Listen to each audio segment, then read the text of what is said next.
So in order to recoup Meta's $230 billion losses, Yup, Mark Zuckerberg is mandating a 75% cut of all Facebook Super Bowl office pools.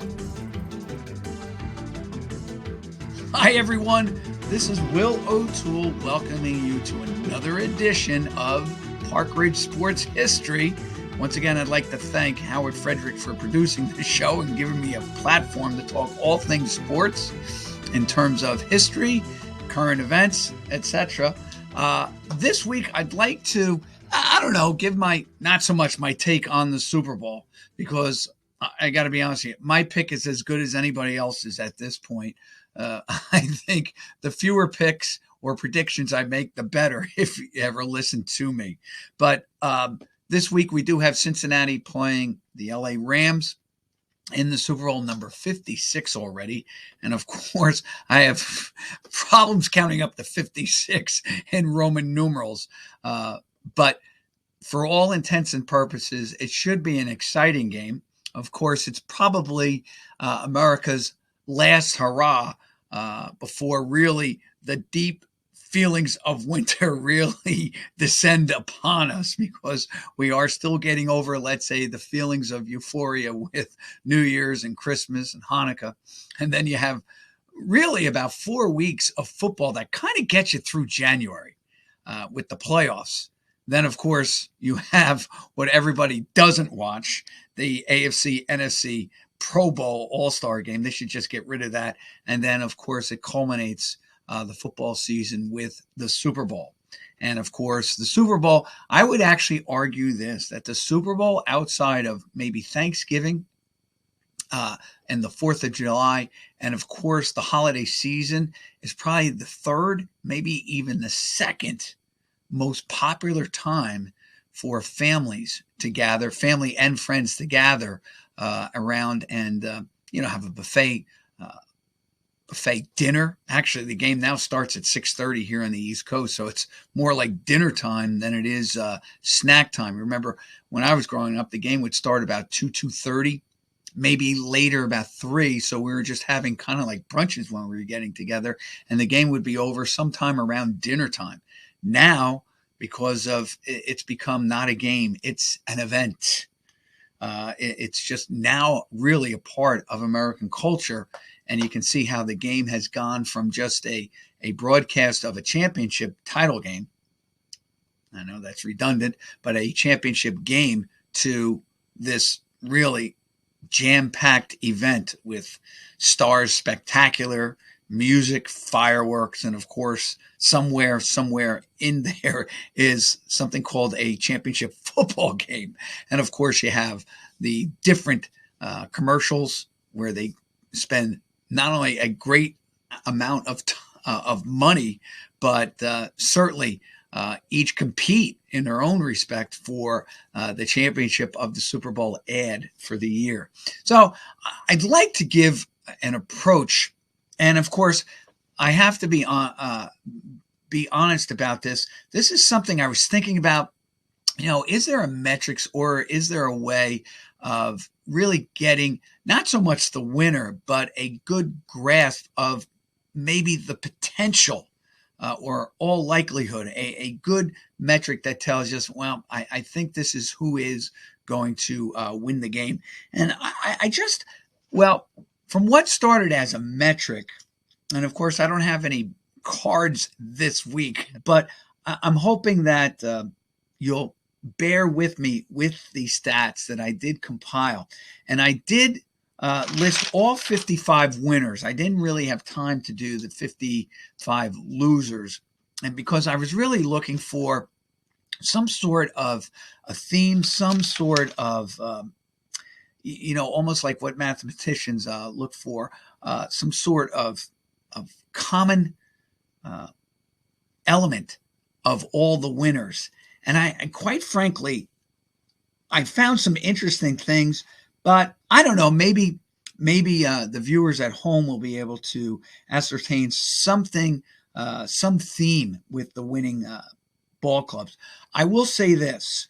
as I was coming to broadcast the show, I was thinking about the two quarterbacks. And, you have Bradford for the LA Rams, who was acquired in the offseason by the Los Angeles Rams. And he had a wonderful Matthew Stafford, one of my Bradford. You know, it's so funny. Again, I'm digressing. It is amazing how there are certain players that remind you of other players, and I always confuse the two. That I just did, so I apologize to all you LA fans and you Matt Stafford fans. But I will tell you this: when Stafford was acquired by the Rams from the Lions, I didn't really think as much of it as many other football fans did. But he really has taken the Rams, obviously, to what they wanted, the promised land of making it to the Super Bowl. He was really Detroit really has to start thinking about, I don't know where they are in terms of their franchise. We did really kind of a complete show on them when we did a Thanksgiving Day or a pre-Thanksgiving Day show on the history of the Lions and really how terrible they've been for my whole lifetime, 60 plus years. They've just been really a mediocre franchise. And the reason why I harp on this, particularly for football, is because football does so much to try to help the crummy teams from, putting them in a position of getting the higher draft picks or the most attractive players, to trying to balance the schedule each year, to a number of other things. And the Lions just continue to digress. And every time you think they're there, man, they just get worse. And so with the Lions, 1957, of course, was the last championship team. And they do, along with the Cleveland Browns, have not, they're basically the original of the NFL that I grew up with. There's still two franchises that have not seen the Super Bowl. Anyway, they got rid of Stafford, traded him. They got Goff from the Rams in exchange for a ton of draft picks. And I guess maybe that's why I was a little hesitant to say it was a good deal. But I guess you could actually argue this. Anytime that you get to the Super Bowl, it's worth any future picks. Now you can argue, well, you've put your ball club at a real distinct disadvantage in the future, especially if this guy and Stafford is 33. Maybe he lasts another 3-4 years at a high level of performance. And now you're looking for another quarterback. And then it's like, then you go from up here to all the way to the bottom. And then it seems like years before you ascend again. So if you can win now, and I've often said that, if you can really win now, especially in football, where you don't know whether you're going to be there tomorrow with all the injuries and age and injuries. Football, of course, is most defined by injuries. And you just go and try to grab the ring, and that's what the Rams are trying to do. On the other side, you have a guy named Burrow, who has been I have to be very, again, honest with you. Joe Burrow, when he was at LSU, had an outstanding career the year he won the Heisman. In fact, I actually argue it's probably the greatest season by any Heisman Trophy winner. Won the most games, goes unbeaten, and wins the national championship. But in those 15 wins that the LSU Bayou Bengals accumulated under Burrow's leadership, he got better in the more pressing games or in the more pressure-packed games against the better competition. Rarely do you see that in any performance by a Heisman Trophy winner. Usually they'll have a bad game. I just remember when Flutie won it, he could never beat West Virginia in all his years. Had a couple of, let's say, below average Flutie games, but nevertheless championed the Boston College Eagles to one of the highest finishes in their school's career, and winning justifiably so the Heisman Trophy. They didn't win a national championship. They didn't go unbeaten. And he had some down games, especially in the Cotton Bowl for the 84-85 season. This guy, Burrow, I tell you, he's just a winner. He's had some bad games this year, but I'm just telling you, he's got them there. And anybody who thought, myself included, that the Bengals were actually licked last week when they were down by 18 points, 21-3, to a raucous crowd in Kansas City, to a team that was really just pummeling them. I mean, they scored big late in the first half to really kind of navigate their way through that first half and kind of get them back in the right direction. Not only that, but they give up a tying field goal as time basically elapsed in the game to send it to OT, and then they pull it out in OT on the road. You got to really tip your hat to Burrow and the Cincinnati Bengals. So that being said, here's what I kind of discovered about the number of teams. First of all, if there is a theme, I think the winning Super Bowl, the champion that year, usually has, and this is why I bring up Burrow, usually has a quarterback who's been in place for a number of years. Obviously, no rookie has ever won it. Probably the one player you could argue that had the fewest, and I'm using Football Reference as this, was Nick Foles. He had started maybe a total, I think I have him, he has an overall record of 29-27. And that year with Philly, you remember he came in and replaced Carson Wentz. He started, I believe, the last 3 games for the Eagles, then started all 3 games in the playoffs, and of course leads the Eagles to their first championship since 1960. Now, they had been in the Super Bowl prior to that, but they came up short. They, of course, defeated the Green Bay Packers in 1960, and that was technically their last championship in the NFL.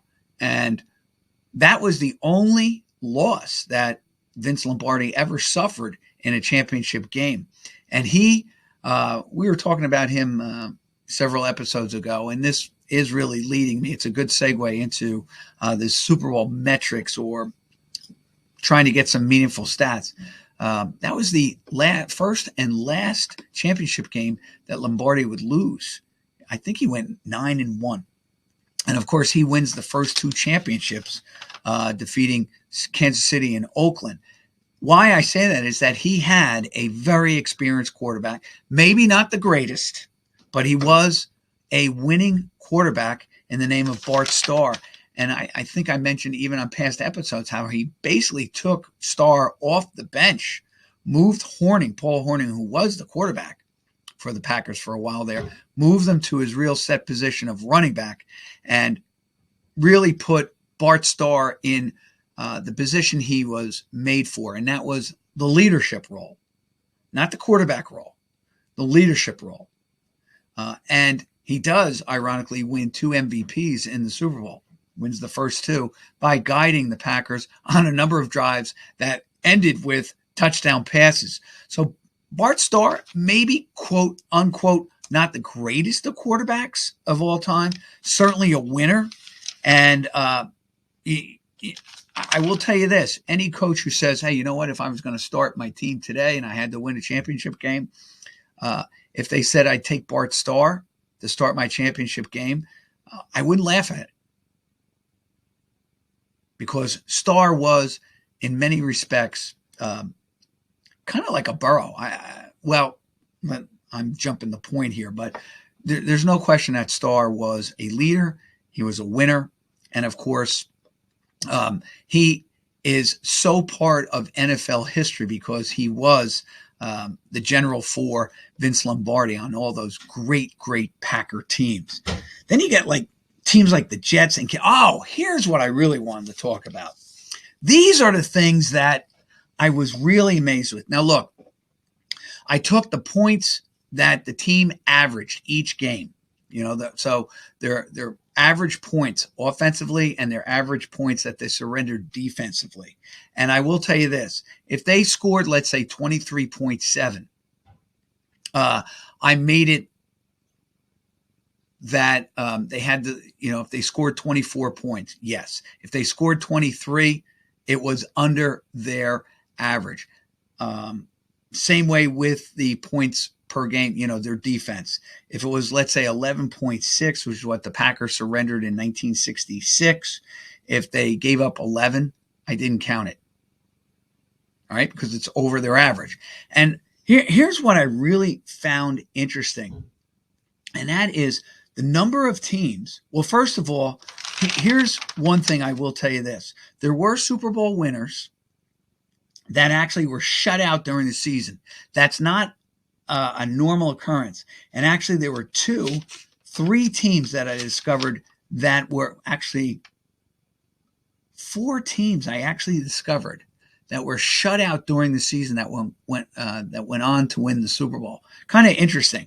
And they were Washington 87, New England and Philadelphia in back-to-back years, 2016, 2017, and the 2003 New England Patriots, all shut out, who would go on and win the Super Bowl. In fact, the Philly one, they lost 6-0 on the last game of the season to the Dallas Cowboys before starting their playoff sojourn and winning and defeating really the buzzsaw team of the 21st century, and that's the New England Patriots.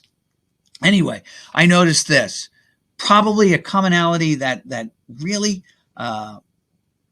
resounds in this, and this is what I did discover. No matter what the team averaged, no team, whether they played 14, 16, or 17 games, all right, let's say the team averaged 25 points a game and they played a 14-game season. I noticed that when I was compiling the stats and looking at it, that the number of times that the team exceeded their point average total was over half the time. So whether they played 14 games like the Green Bay Packers or they played 17 games like the Cincinnati Bengals or LA Rams, they exceeded or hit 8 times. And actually, I have to take that back because Cincinnati was probably the first team. They had 8 times, and they played 17 games. 8 times they hit they scored more than their average point total. So that might be, as I'm reading this might be a factor in it.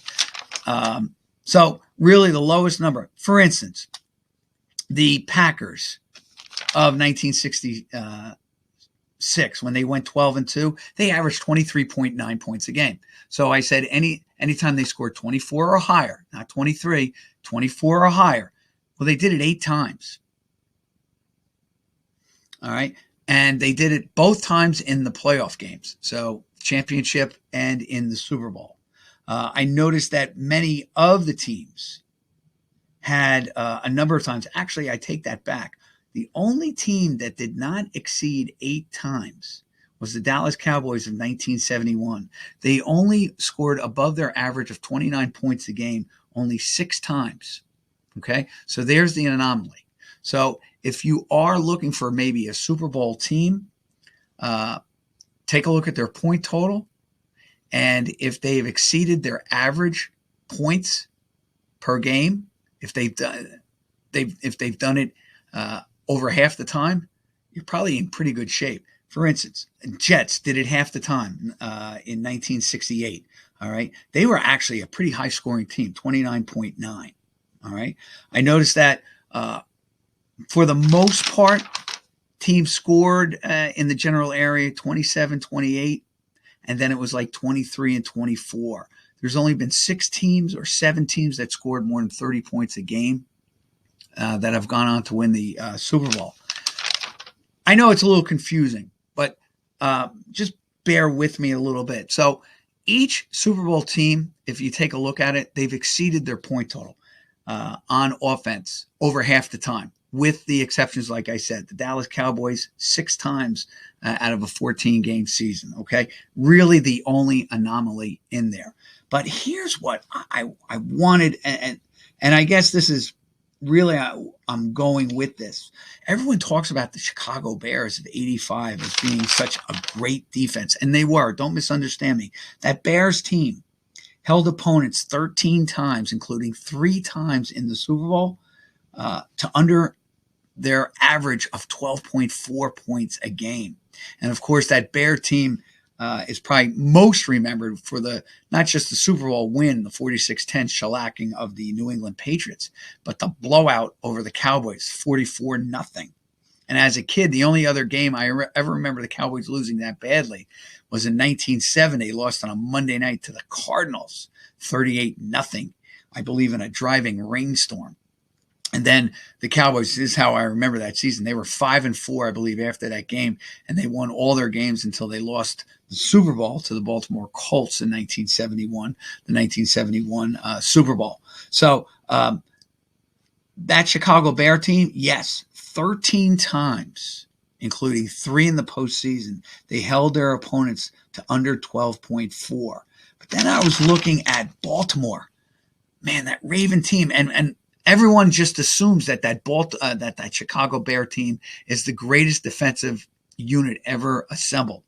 Well, how does it compare to the Baltimore Ravens? Now, I knew they had an awesome, suffocating defense. Everybody knows they held their opponents to 10.3 points per game, but they did that 15 times, including all 4 postseason games. That's incredible. Not only that, like the Bears, they came up with 4 shutouts. Now, the Bears do have 2 in the playoffs. Pretty remarkable. They come up with 2 shutouts in the playoffs in 1985. Okay? And interestingly enough, the Bears team was 15-1. They do exceed their 28.5 average. Pretty good offense, too, by the way. 28 points a game. You know, that's a touchdown per quarter. And people don't realize sometimes, I don't know how they regard the, your offense. 28.5. And here's the thing. If you're winning the game 28-5 to 12.4, or let's just say 28-13, usually you have the ball in the fourth quarter. You're not necessarily trying to drive to score a touchdown with that kind of a lead, especially with 7 minutes. All you want to do is hold on to the ball and just run the ball and chew up clock. So that's why I was kind of adamant with kind of taking the point total and not giving the benefit of the doubt, because there are too many times where, teams could probably drive up the score and they choose not to. Instead, they just play out the clock like they should. Anyway, I just thought that was really interesting that the Bears had 2 shutouts during the playoffs, but that Raven team was really, really suffocating. Maybe times are different. You're talking about 16 seasons between the 85 Bears and the 2000 Baltimore Ravens. I get that. But, overall, it is interesting. Like when I was looking at this, only Baltimore, Miami, Green Bay, Pittsburgh, Tampa Bay, Pittsburgh again, Chicago, and Kansas City gave up fewer than 13 points when they won their Super Bowl champ.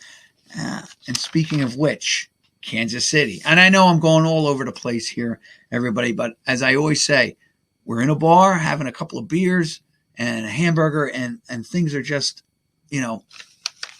coming in and out of what I wanted to say. That Kansas City Chief team, now I know people are going to say, well, they're coming from the AFL. In the AFL, they have 11 wins and 3 losses. Yeah, the AFL maybe didn't have the same talent and all the rest of it. I get all that. But let's just talk statistics. The Kansas City Chiefs are going against quote-unquote inferior talent in the AFL, even though they would win after Green Bay won the first 2. The AFL would win the next 2. I know. Technically, Kansas City would be in the that was the last year and then the final year. So really, when you think about it, the AFL and the NFL split the first 4 titles. I'm sorry. That Kansas City team, they only surrendered 12.6 points per game. And they were kind of amazing too. They were stifling, maybe not as stifling as the Chicago Bears and that Baltimore Ravens team, but I think they're overlooked. But fortunately, the Hall of Fame hasn't overlooked guys like Willie Lanier and Buck Buchanan, who made the Hall of Fame as defensive players. And there was a couple others on that Chiefs defense. But do you realize they surrendered only fewer than 13 points, 12.6, and that they held their opponents 10 times under that?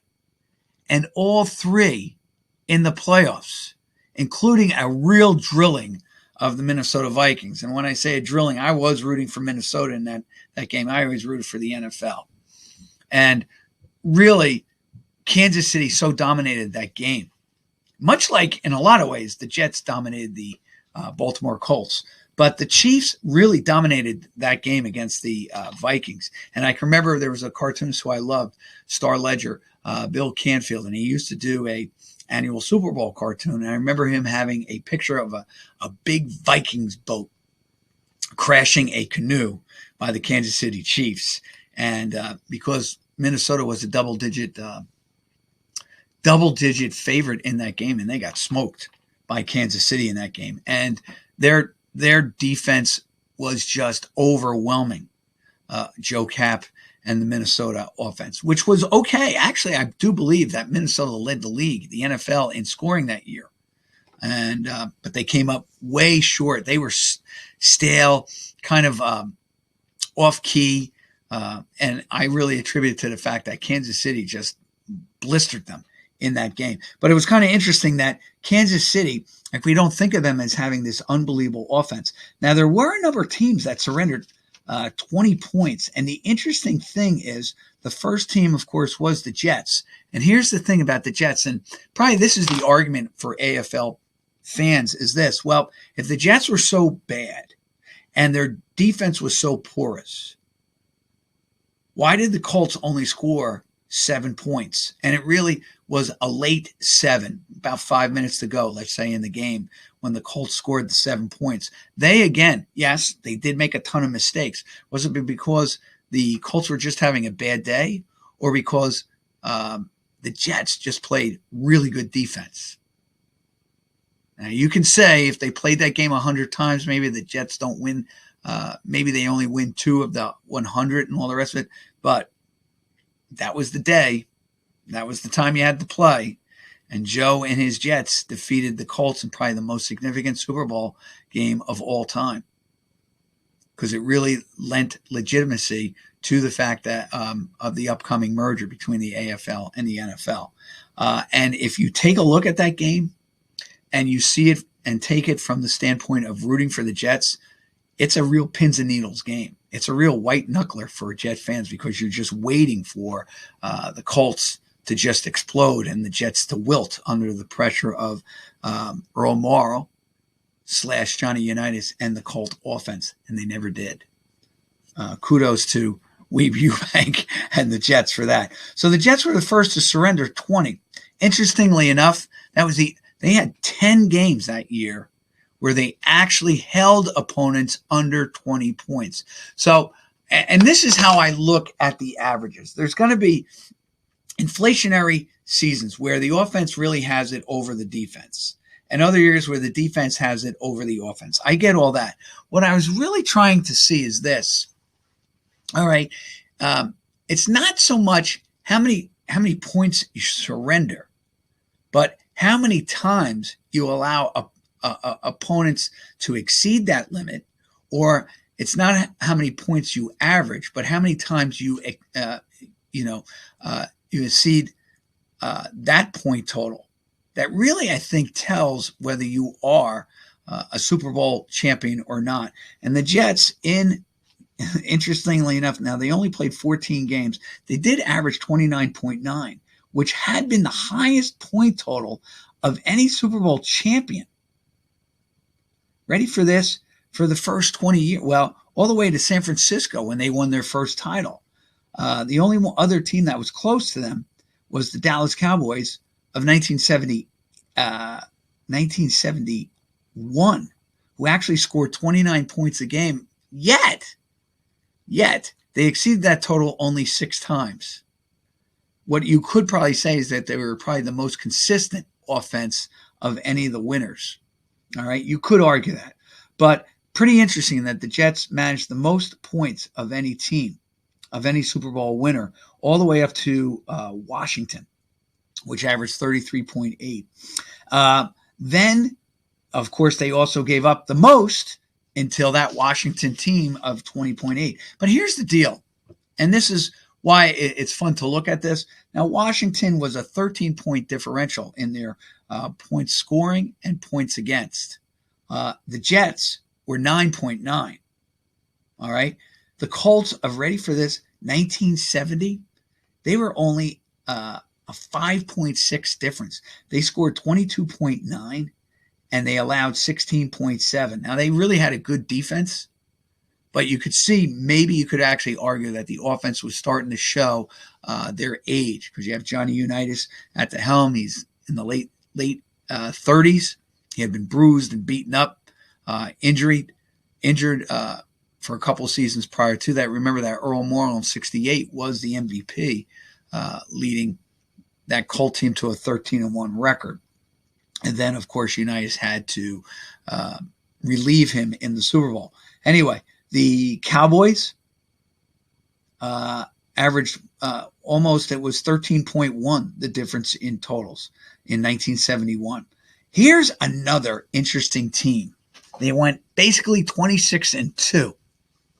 So they lose to Dallas and then win back-to-back championships, of course, the championship team. And this is that Miami Dolphin team. Not a bad offense. I would say this. They're never seen as a great offensive team because they were so boring. I think there were times when Greasy would throw the ball like 8 times. And Shula would spend the whole game just giving the ball to Zonka, giving the ball to Kick, giving the ball to Mercury Morris. But here's the deal. That Miami defense, kind of like Kansas City's, was really good. Now, you can say all you want. Well, different schedules, different times, and all the rest of it. That Miami no-name defense, ready for this, in their 2 championship seasons, they gave up 12.2. And then the year they actually they lost, when they went 12-2 and won the Super Bowl. What I mean is that, they lost 2 regular season games. They surrendered only 10.7 points per game. And in those 2 years, all right, in those 28 games, 16 times they held opponents below their points per game average, including 4 shutouts. Okay? Pretty good football team. Kind of overlooked. Kansas City, their defense, kind of overlooked. Offenses, well, here's the deal.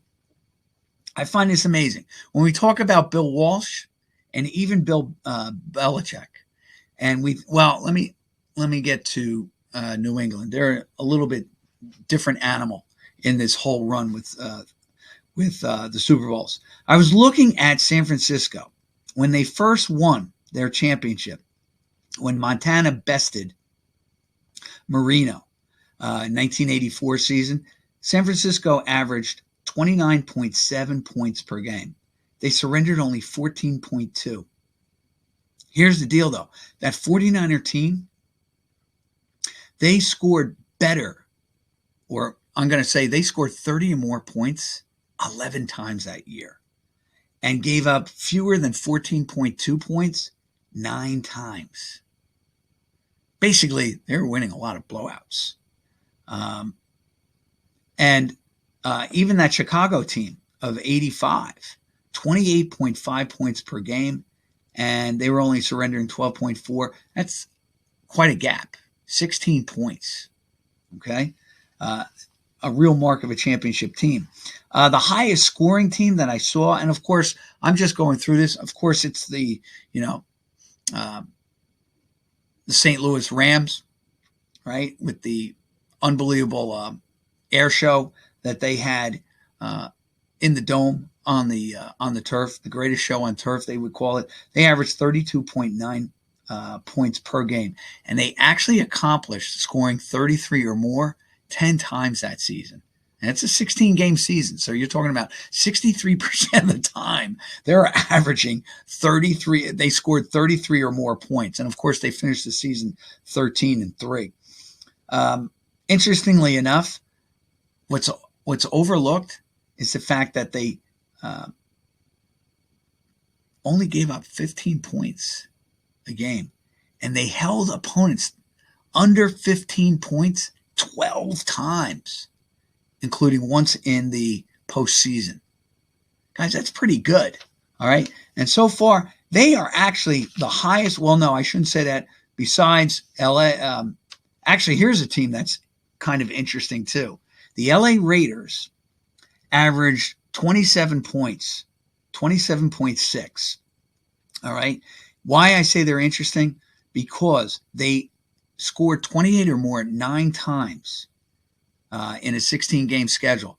But they exceeded 28 points, including the 38-9 blowout of the Washington Redskins. They exceeded it all 3 times in the playoffs. It's almost as if Tom Flores was just revving up the engines. And, man, it was just full throttle for the postseason. And why do I say that? Because they surrendered 21.1 points per game. Quite a bit. Quite a lot of points for a Super Bowl champion. All right.